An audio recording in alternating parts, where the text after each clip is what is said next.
Morning guys, it is an absolutely brilliant day today. So we just had a new electric meter fitted. I was noticing that the night rate on it, you know, you have two rates, like a night rate and a normal rate. The night rate was never moving, so there was something up with that. So today the engineer came and put a new one in. Obviously I had to shut this lot down, and I took this out for good measure as well. So let's just stick that back in. This isn't live, by the way. And this is where this came in handy, because I could just shut everything down. All the fail safes just to make sure nothing dodgy happened. I've still got some stuff charging in here, but that's okay. It just uses the battery up. So yeah, absolute blinder of a day. It's meant to hit like 25 degrees. I think it's actually hit higher than that already. I think it's time for a quick dip in the hot tub. What do you reckon? Whoa. Remember this, guys, I need to put this on today. I love that logo. So it says you've got to update the firmware before you start. Right, I just brought it into the workshop. It was a nice idea trying to do it outside, but I think we need to you need to plug it in, apparently. It's probably just a fail-safe, just in case like the power fails while it's doing the firmware update. Right, here we go. It's going to take 15 minutes. So the thing with this, guys, I'm not really running out of power with this board. I'm pretty much fine with this battery, really. But the extended range one, I just want to give it a shot. Obviously for me, it will just mean I won't be charging as often, which is good. Right, that's that done. Back on the grass. Just got to take these off now. So you've got to unscrew these, take that off, and then the new one just slops on.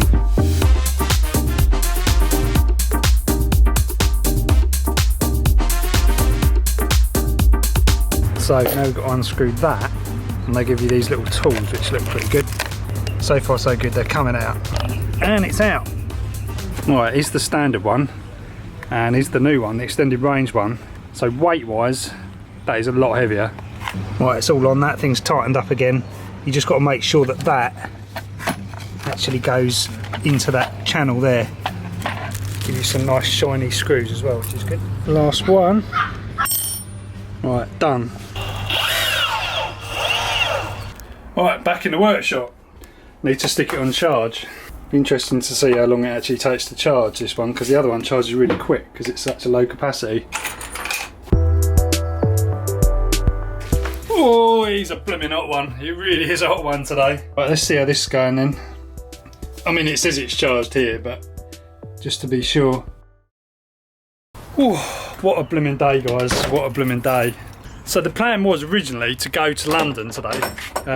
Sarah's got something on. I was going to try and see if I could meet a few boosted board guys. That was what was meant to happen anyway. But just before we were about to go, Sarah heard like a car go past really fast outside the front of her house, and then she heard like a bang and then a screech, and the screech was one of our cats.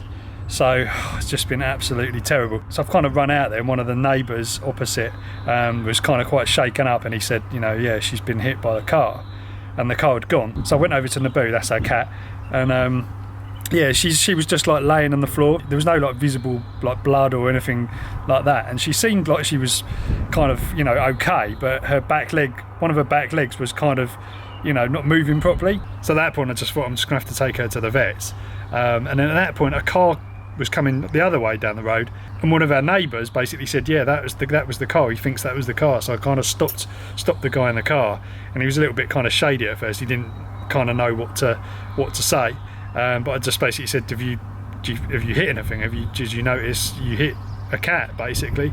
After he was a little bit kind of like, well, I don't know, and he kind of didn't look completely honest in his eyes. So I just said, look mate, I've got cameras, so I'll be able to find out exactly what happened. And he just said, yeah, no, I did hit something, but I didn't know, you know, what it was anyway. So I got to the vets, and they kind of examined her over properly. Absolutely fine. She just basically got away with it. She got away with a scrape on her leg, and there was just like a little gash on her leg. I just couldn't believe it. It's just one of those things where you just think, oh, this is going to be it.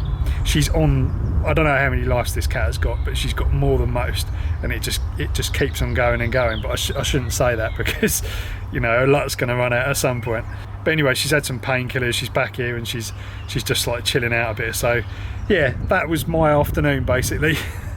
Anyway, we've got another trip to the vets tomorrow because one of the dogs has got to have a hip replacement. So fun and games. Anyway, I need to go and grab some food, so I'm going to whiz in the Twizy. Well, it'll be interesting to see what happens when the batteries are pretty warm. Even though I kind of know because I've kind of warmed them up before. But warm weather, wonder how this thing copes. I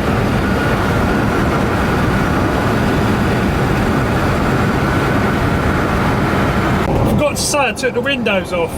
It's much better without the windows, much better.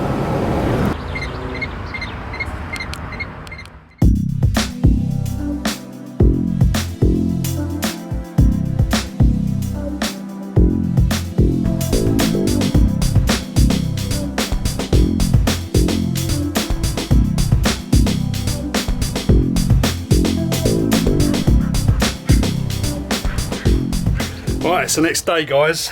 God, what a day yesterday, an absolute mad one. So today's not going to be that much better because we've got to take Zen to the vets, the super vet actually. Don't know if any of you have seen that programme. In the UK you might have seen that programme called the Super Vet, where they just sort of, it's amazing vet surgery, but basically we've got to take Zen there. Zen's the Chihuahua, and he's got to have a hip replacement and a operation on his knee, so poor little sucker is going to be absolutely in for it. So yeah, that's what's happening today. But I bet you've all been wondering what the activity's been on the solar panel since we've been having such good weather. It's been really good. It's been like 2 kilowatts. Like yesterday it was like 2 kilowatt hours I've got in. And remember, this is just 2 panels. By the way, I'm waving this thing around. I've just got to rig up the hose for something. Yeah. We're on the way to the vets and we just come across this pretty cool little park.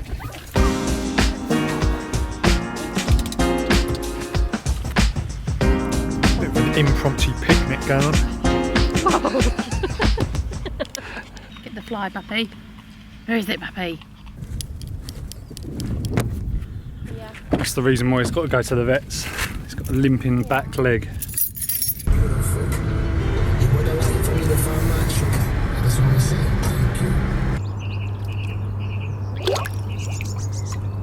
And so guys, the vlog rolls into another day.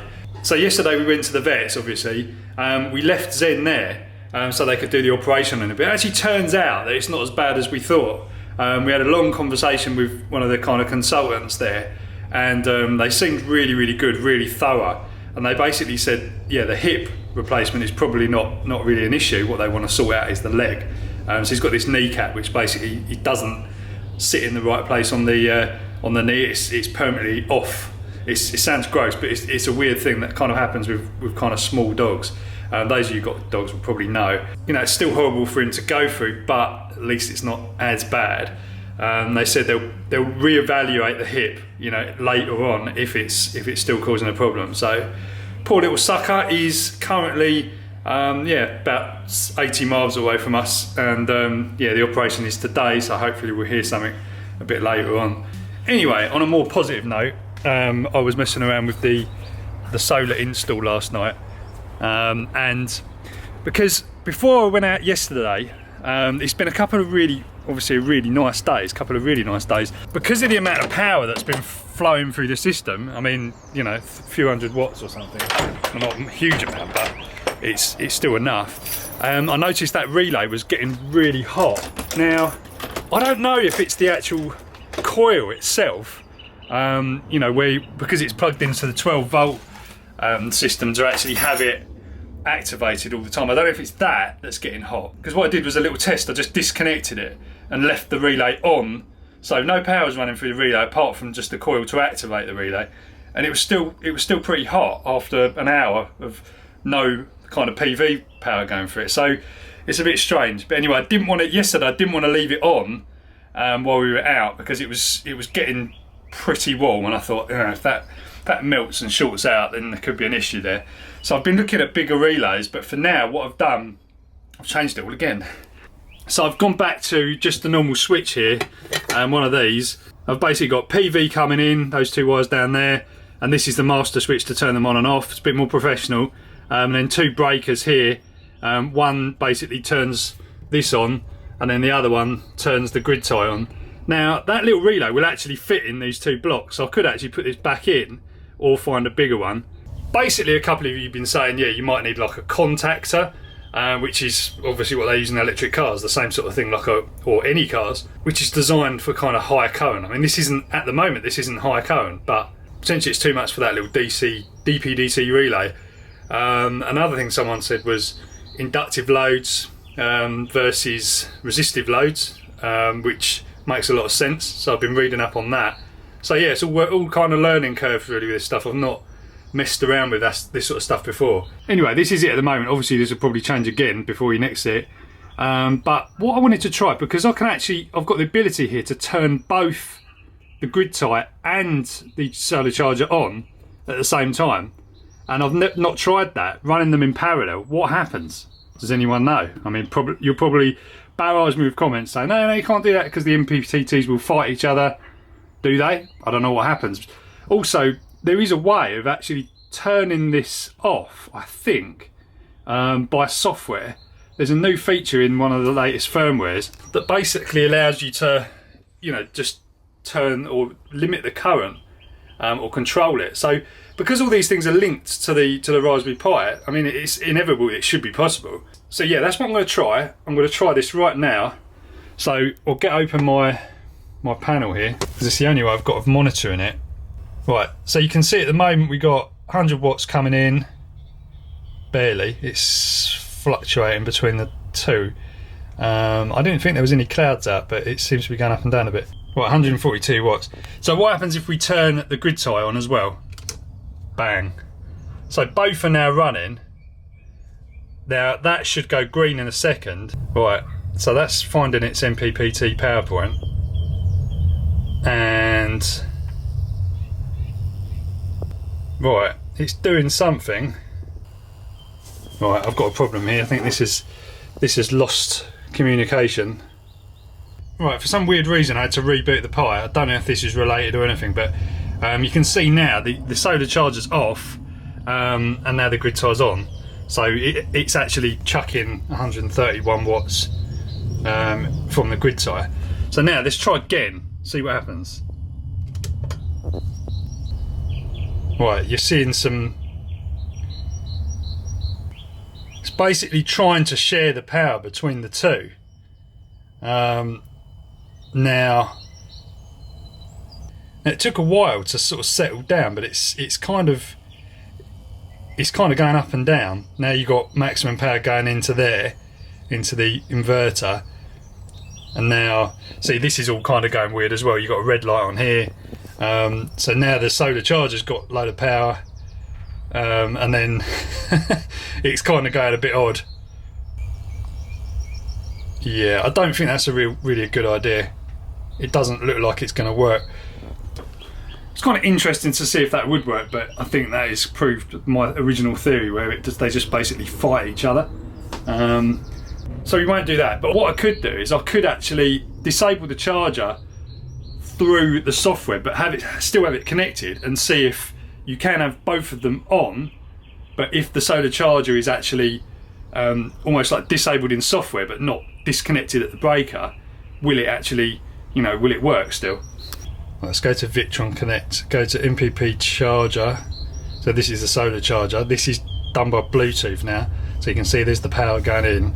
Now you can do this thing here where is it? Oh yeah, charge, sorry I missed that. Charger enabled, so turn the charger off. So the charger's disabled right now. So we'll go back to Victron control panel. So you see nothing's going in. Let's enable the grid tie. So that's sitting there. Should find its point. And it looks like it's climbing on there as well. And it's settled around 124. So the theory behind that, if you could remotely disable the charge controller in software, basically just turn its current down to nothing, then you could have both of them enabled. No, you wouldn't be able to do that because you need control over the other one as well, don't you? I don't know. It's been one of those days today. I just went to do the lawn. I've got halfway across the lawn and the battery's run out, and it was fully charged as well. So there's something wrong with that Greenworks battery again. I just gave them a call the place where I got the mower from, Mower Magic, I think it's called. Yeah, I've told them the situation again because they usually just relay the information to Greenworks, but it's definitely something not right. I was explaining to the guy that I don't think a 2 amp hour battery is actually kind of adequate enough for a lawnmower, because what seems to happen is when you go over kind of tough bits of grass, well not even tough bits of grass, just any grass that's kind of more than 2 inches, the motor speed just drops and it kind of goes and then eventually it just cuts out. But the problem I had this time was it cut out and then I couldn't recharge the battery because it had overheated, obviously because of the hot weather. But I just said to them, I want to try a 4 amp hour battery because there's 2 types of batteries they do. They do a 2 amp hour and a 4 amp hour. And I think like a 4 amp hour one's probably like the minimum you really need for like a a decent runtime on a lawnmower. It is 60 volts, so it's getting its wattage from its higher voltage. But yeah, I'm not happy about it. Anyway, they've called me back. They said they're going to send me another one. They said they're going to replace the 2 amp hour one. They won't do the 4 amp hour one. That was Greenworks directly. So I'm going to give it another try. But if this fails, then there is clearly a problem here, and I need to be talking to someone a little bit higher up in Greenworks, I think, to try and work out what the problem is. Right, I'm just going to stick my head in here. I'm in summer mode, guys. It's quite nice and cold in here. Right, so grid size on. Oh, blimey, that's feeling pretty warm. Blimey, that's feeling hot, actually. Keeps doing this kind of PowerPoint thing. It's finding the points, isn't it? Let's just check what the state of play is on here. 260 watts. See, I would have thought that would have been a bit higher. It's completely pure sunshine. It's got 400 watts of panels going into it, but it's only 265 watts in direct sunshine. The mower battery's charged as well. I just don't think it's enough capacity. That's very hot. I think I'm going to turn this off when I pop out. So I'm going to turn that off and turn the solar charger back on. Interesting, the solar charger's now on and it's peaking at about 280 watts. Time for another Twizy summertime blast.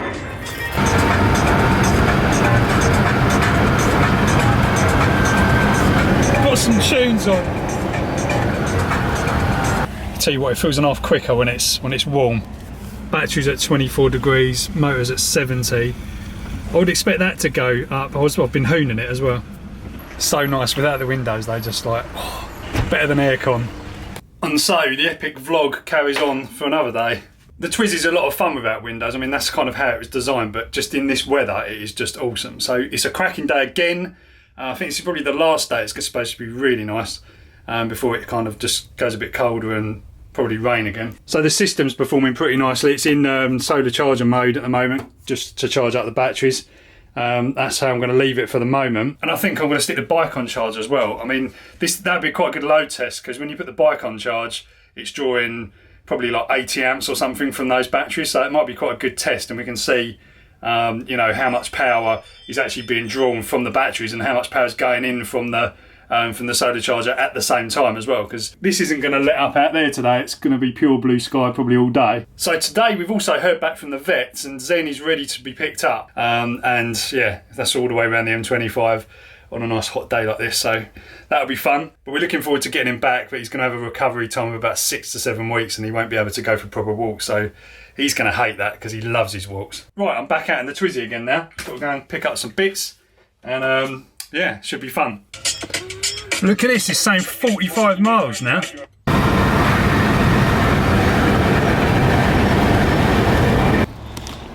Got my bits. Right, I'm back. I'm going to put the bike on charge.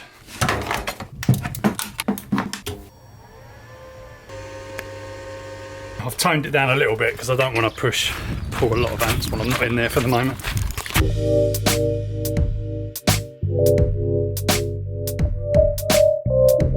Knocking up a quick brunch. Look at this. So right here, the e-bike's on charge. You can see from the inverter, 800 watts is going out. We've got 278 watts coming in from the solar charger, which obviously brings the current down to about 53 amps there. So if you go into here, you can actually see the solar charger is actually chucking 20 amps into the batteries, whilst obviously 800 watts is going out. So if you go back into it, you can see it's on bulk at the moment, which is just chucking in all the current available. Off off to get the little dweeb now.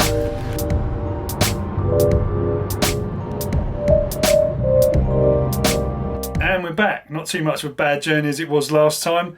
Got back a bit quicker, so that was pretty good. So Zen's doing pretty well. He's got one of those head collar things on and a bandage on his knee, so he can't really do much. He's just kind of confined to his crate, or we'll have to like take him out for like walks to the toilet just in the garden, just on his lead, because he's not allowed to jump up or on anything or do anything strenuous, and that's going to be like that for like 6 weeks. So it's going to be a bit of a hard one. Right. So before I wrap this video up, I think what I'm going to do, just dim the lights down a little bit, is see what's been happening lately on this, because I haven't had a look at this for a little while. So I want to see how much energy we've got in. Let's go to history. So today, you can see down here, so bear in mind this is just solar charger, 980 watt hours, so nearly a kilowatt hour just on the solar charger. So the other side of it is going to be on the PV inverter, obviously the grid tie inverter. Now that's saying 6.5 kilowatt hours. Now I think that was on 5.5 this morning. So again, probably like 2 kilowatt hours or something like that. So that's basically my Twizy charge for nothing. I mean, I did actually charge the bike as well, so it's probably more, maybe half and half. But anyway, something's happened there. I just noticed here the lifetime history as well, 24 kilowatt hours there and 6.5 there. So it's over 30 kilowatt hours just generated on this system throughout all these experiments. So that's 30 kilowatt hours that I wouldn't have used from the main. So anything's good. So anyway, guys, I think I'm going to wrap this one up and the end to another video. I feel like it's been quite an epic one. There's been loads going on. So anyway, the weather's starting to get a bit colder now. It's all starting to look a bit more like what April should do. And I think this weather is starting to change. So a good place to wrap the video up. Yeah, and I'll catch you in the next one, guys.